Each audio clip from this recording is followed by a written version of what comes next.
capítulo 4. No tempo dos primeiros homens. Hoje não mais se ignora que os seres vivos, suas formas, estrutura, funcionamento orgânico e vida psíquica, longe de serem efeitos sobrenaturais ou fruto de acasos, resultam de estudos, observações e experimentações de longa duração, realizados por entidades espirituais de elevada hierarquia, colaboradoras diretas do Senhor, na formação e no funcionamento regular, sábio e metódico da criação divina. O princípio de todas as coisas e seres é o pensamento divino, que no ato da emissão e por virtude própria, se transforma em leis vivas, imutáveis, permanentes. Entidades realmente divinas, como intérpretes, ou melhor, executoras dos pensamentos do Criador, utilizam-se do Verbo, que é o pensamento fora de Deus, e pelo Verbo plasmam o pensamento na matéria. A força do Verbo, dentro das leis, age sobre a matéria, condensando-a, criando formas, arcabouços, para as manifestações individuais da vida. O pensamento divino só pode ser plasmado pela ação dinâmica do Verbo, e se este só pode ser emitido por entidades espirituais individualizadas, o que o absoluto não é, intermediárias existentes fora do plano absoluto, as quais possuam força e poder para agir no campo da criação universal. Assim, quando o pensamento divino é manifestado pelo Verbo, ele se plasma na matéria fundamental, pela força da mesma enunciação, dando nascimento à forma, à criação visível, aparencial. Sem o Verbo não há essa criação, porque ela, não se concretizando na forma, é como se não existisse, permaneceria como o pensamento divino e revelado no campo da existência abstrata. Ora, para a criação da terra o Verbo foi e é o Cristo. Paulo, em sua epístola aos Efésios, diz: Deus, por Jesus Cristo, criou todas as coisas. E João Evangelista muito bem esclareceu: no princípio era o Verbo, e o Verbo estava com Deus, e o Verbo era Deus. Todas as coisas foram feitas por ele, e sem ele, nada do que foi feito se fez. Por isso é que o Divino Mestre diz: Eu sou o caminho, a verdade e a vida. Ninguém vai ao Pai, senão por mim. Assim, pois, formam-se os mundos, seres e coisas, tudo pela força do Verbo, que traduz o pensamento criador, segundo as leis que esse mesmo pensamento encerra. Noutras palavras, o absoluto pelo pensamento cria a vida e as leis, e entidades espirituais do plano divino, pela força do Verbo, plasmam a criação na matéria, dão forma e estrutura a todas as coisas e seres e presidem sua evolução na eternidade. Na gênese cósmica, no que se refere à Terra, a ação do Verbo traduziu o pensamento criador, a seu tempo, na constituição de uma forma globular fluídica, emanada do Sol central, que veio situar-se no devido ponto do sistema planetário, como novo recurso de manifestações de vida para seres em evolução. Circundando a Terra, formou-se uma camada fluídica, de teor mais elevado, destinada a servir-lhe de limitação e proteção, como também de matriz astral, para a elaboração das formas vivas destinadas a evoluir neste mundo em formação. Nessa camada se continham os germes dos seres, conforme foram concebidos pelos espíritos criadores das formas, representando tipos padrões, fluidicamente plasmados para futuros desenvolvimentos. E com o tempo progredindo a condensação da forma globular, segundo as leis que regem a criação universal, os gases internos emanados do núcleo central subiam à periferia do conjunto, onde eram contidos pela camada protetora, e daí, condensados pelo resfriamento natural, caíam novamente sobre o núcleo, em forma líquida, trazendo, contudo, em suas malhas, se assim podemos dizer, os germes de vida ali existentes. Esses germes, assim veiculados, espalharam-se pela superfície do globo em formação, aguardando oportunidade de desenvolvimento, e quando, após inúmeras repetições desse processo de intercâmbio, a periferia do globo ofereceu, finalmente, condições favoráveis de consistência, umidade e temperatura, nela surgiu a matéria orgânica primordial, o protoplasma, que permitiu a eclosão da vida com a proliferação dos germes já existentes, bem como espíritos humanos em condições primárias involutivas, mônadas, aptas ao início da trabalhosa escalada evolutiva na matéria, e outros germes que, segundo a cronologia dos reinos, deveriam, no futuro, também manifestar-se. Os seres vivos da Terra, com as formas que lhes foram atribuídas pelo Verbo e seus prepostos, apareceram no globo há centenas de milhões de anos. Primeiro nas águas, depois na terra, primeiro os vegetais, depois os animais, todos evoluindo até seus tipos mais aperfeiçoados. Segundo pesquisas e conclusões da ciência oficial, a Terra tem 2 bilhões de anos de existência, tendo vivido 1 bilhão de anos em processo de ebulição e resfriamento, após o que, e somente então, surgiram os primeiros seres dotados de vida. Até Louis Pasteur, 1822 a 1895, químico e biólogo francês, a opinião firme dos cientistas sobre a origem dos seres era a teoria da geração espontânea, segundo a qual os seres nascem espontânea e exclusivamente de substâncias materiais naturais, como, por exemplo, larvas e micróbios nascendo de elementos em decomposição. Com as pesquisas e conclusões deste eminente sábio francês, o conhecimento se modificou e ficou provado que os germes nascem uns dos outros, não tendo valor científico a suposição da geração espontânea, conquanto o problema continuava ainda de pé em relação ao primeiro ser, do qual os demais se geraram. Em 1935, o bioquímico americano Wendell Meredith Stanley, 1904 a 1971, isolou um micróbio incomparavelmente mais primitivo que qualquer dos demais conhecidos até então, e que se reproduzia, mesmo depois de submetido ao processo de cristalização.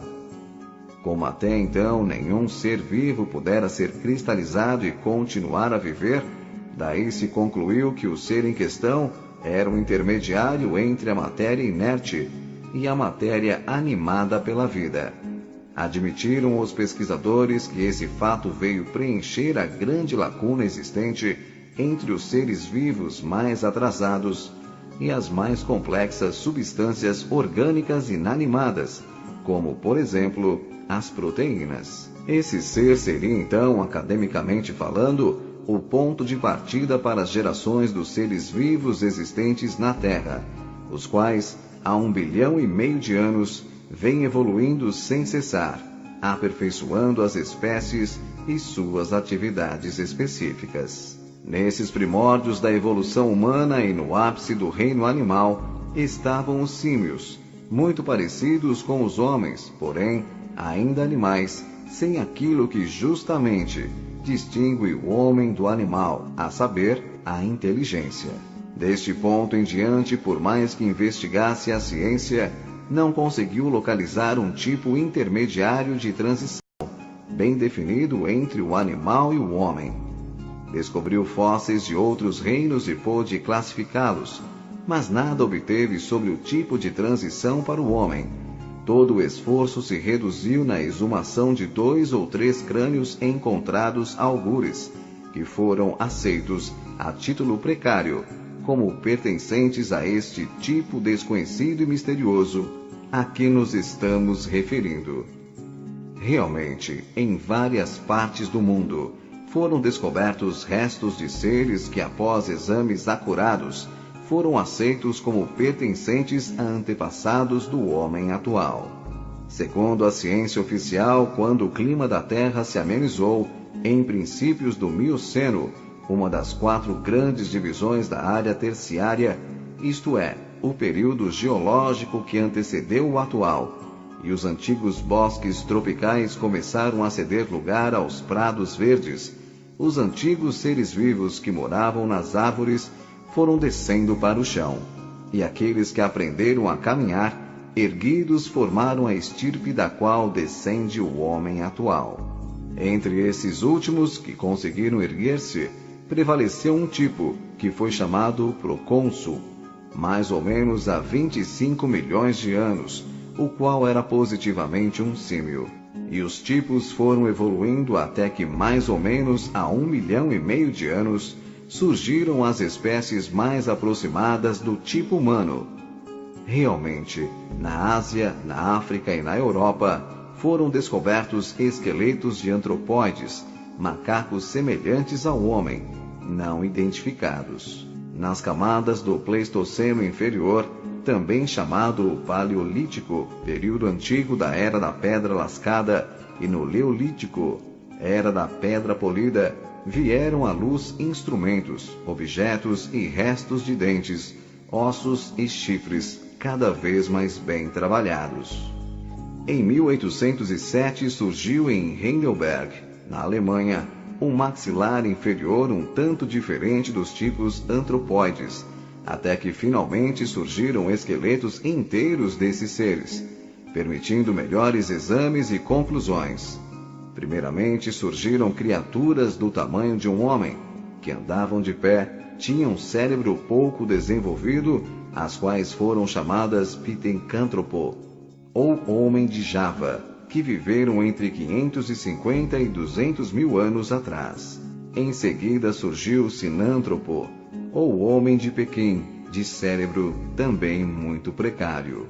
Mais tarde surgiram tipos de cérebro mais evoluídos que viveram de 150 a 35 mil anos atrás, e foram chamados de Homens do Rio Solo, Polinésia, de Floresbed, África do Sul, da Rodésia, África, e o mais generalizado de todos, chamado Homem de Neandertal, Alemanha, cujos restos, em seguida, foram também encontrados nos outros continentes. Como possuíam um cérebro bem maior, foram chamados Homo sapiens, conquanto tivessem ainda muitos sinais de deficiências em relação à fala, à associação de ideais e à memória. O Neandertal foi descoberto em camadas do Pleistoceno médio, mas logo depois, no Pleistoceno superior, surgiram esqueletos de corpo inteiro e de atitude vertical, como por exemplo, o tipo negroide de Grimaldi, o tipo branco do Cro-Magnon, pertencente à 4ª raça, Atlante, e o tipo Chancelad. E por fim, foram descobertos os tipos já bem desenvolvidos chamados Homens de Swanscombe, Inglaterra, o de Cangeira, África, e o de Fontchevade, classificados como Homo sapiens sapiens, isto é, homens verdadeiros. Ainda hoje existem na Rodésia, África, tipos semelhantes ao Neandertal, que levam vida bestial e possuem crânio dolicocéfalo, ovalado, com diâmetro transversal menor que o diâmetro longitudinal. Esses tipos, estudados e classificados pela ciência, conquanto tenham servido de base para suas investigações e conclusões, não valem todavia como prova da existência do tipo de transição. Na realidade, a ciência ignora a data e o local do aparecimento do verdadeiro tipo humano, como também ignora qual o primeiro ser que pode ser considerado como tal. O elo, portanto, entre o tipo animal mais evoluído e o homem primitivo se perde entre o Pitecântropo, que era bestial, e o Homo sapiens, que veio 400 mil anos mais tarde. Em resumo, eis a evolução do tipo humano. Símios ou primatas. Tipo evoluído de primata, procônsul, milhões de anos. Homo erectus, Pitecântropo e Sinântropo, 500 mil anos. Homo sapiens, solo, Rodésia, Florisbad, Neandertal, 150 mil anos. Homo sapiens sapiens, Swanscombe, Cangeira, Fontchevad, Cro-Magnon e Chancelad, 35 mil anos. É bem de ver que se houvesse existido esse tipo intermediário, inúmeros documentos fósseis dessa espécie existiriam, como existem de todos os outros seres vivos, e assim como houve e ainda há inúmeros símios, representantes do ponto mais alto da evolução dessa classe de seres, também havia os tipos correspondentes, intermediários entre uns e outros. Se a ciência, até hoje, não descobriu esses tipos intermediários, é porque eles realmente não existiram na Terra. Foram plasmados em outros planos de vida, onde os prepostos do Senhor realizaram a sublime operação de acrescentar ao tipo animal mais perfeito e evoluído de sua classe os atributos humanos, que por si sós, conquanto aparente inicialmente invisíveis, dariam ao animal condições de vida enormemente diferentes e possibilidades evolutivas impossíveis de existirem no reino animal, cujos tipos se restringem e se limitam em si mesmos. Sobre assunto de tão delicado aspecto, ouçamos o que diz o instrutor Emmanuel, em comunicação recebida em 1937 pelo médium Francisco Cândido Xavier, e que transcrevemos em leteres. Amigos, que a paz de Jesus descanse sobre vossos corações. Segundo estudos que pude efetivar em companhia de elevados mentores da espiritualidade, posso dizer-vos francamente que todas as formas vivas da natureza estão possuídas de princípios espirituais. E princípios que evoluem da alma fragmentária até a racionalidade do homem. A razão, a consciência, a noção de si mesmo, constituem na individualidade a súmula de muitas lutas e de muitas dores em favor da evolução anímica e psíquica dos seres. O processo, portanto, da evolução anímica se verifica através de vidas cuja multiplicidade não podemos imaginar, nas nossas condições de personalidades relativas, vidas essas que não se circunscrevem ao reino nominal, mas que representam o transunto das mais variadas atividades em todos os reinos da natureza.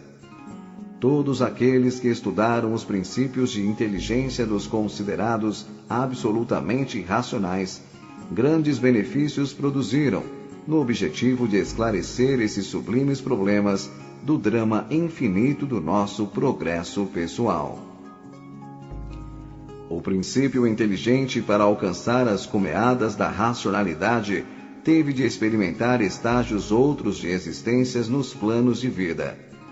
Os protozoários são embriões de homens, como os selvagens das regiões ainda incultas são os embriões dos seres angélicos. O homem, para atingir o complexo de suas perfeições biológicas na Terra, teve o concurso de espíritos exilados de um mundo melhor para o orbe terráqueo. Espíritos esses que se convencionou chamar de componente da raça adâmica, que foram em tempos remotíssimos desterrados para as sombras e para as regiões selvagens da Terra, porquanto a evolução espiritual do mundo em que viviam não mais a tolerava, em virtude de suas reincidências no mal. O vosso mundo era então povoado pelos tipos do primata hominus, dentro das eras da caverna e do sílex. E essas legiões de homens singulares, pelo seu assombroso e incrível aspecto, se aproximavam bastante do Pithecanthropus erectus, estudado pelas vossas ciências modernas como um dos respeitáveis ancestrais da humanidade.